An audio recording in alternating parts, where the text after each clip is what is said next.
Howdy folks, I want to give you all a rundown on stalls. Stalls are where you reach a 0 point to change the direction of the poi or to change the plane of the poi. And so a pendulum like this, that's a really good place to start because this is kind of the foundation of a lot of the horizontal stalls. You'll get used to some pretty important stuff here. So you can do it same time, same direction, split, same time, opposite direction. And once you get comfortable with those, start kind of exaggerating them, and you can get the up stall.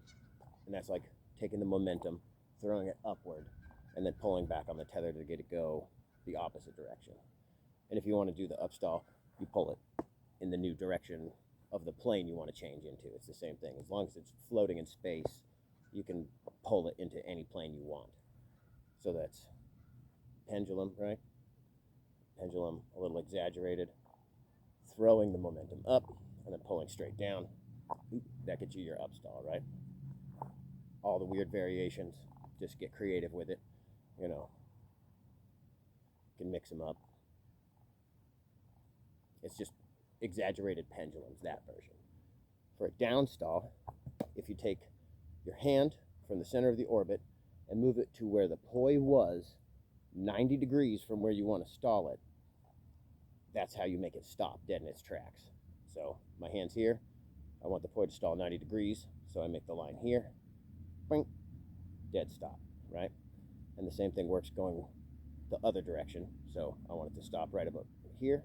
Boom, 90 degrees. That's where I move my hand. And so all the stuff that applied upward, you can do downward. Bang. So it's like an upside down pendulum. And then you can start linking them. So now you have access to all of those. Then take that same idea of moving your hand to the point 90 degrees from where you want it to stall, and you can start getting sideways stalls. So I want it to stall 90 degrees, but bring my hand straight down, boom. Or the other way, boom. Same thing, but starting from the bottom, boom. And then 90 degrees this way, boom. So you can get used to that motion. The punch motion of putting your hand where the poi was, bam, and like before, start combining them. So this is one up, one down, one up, one down, kind of diagonal, all the way to horizontal. It's like the same move, but you're just changing it a little. And then at that 0 point, you can also change the plane.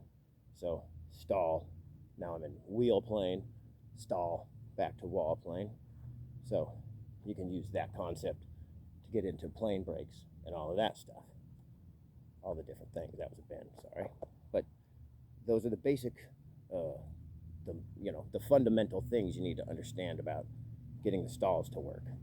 It's momentum carrying it upward, or in the case of the sideways one, momentum carrying it sideways, and then you just put your hand in line where the stall was going, and then pull against the stall to get it to come back, or pull it into a new plane to get it to change planes. And then it's just a matter of combining different stalls with different moves to get different effects. There's a lot of them. So now it's where you go have a lot of fun.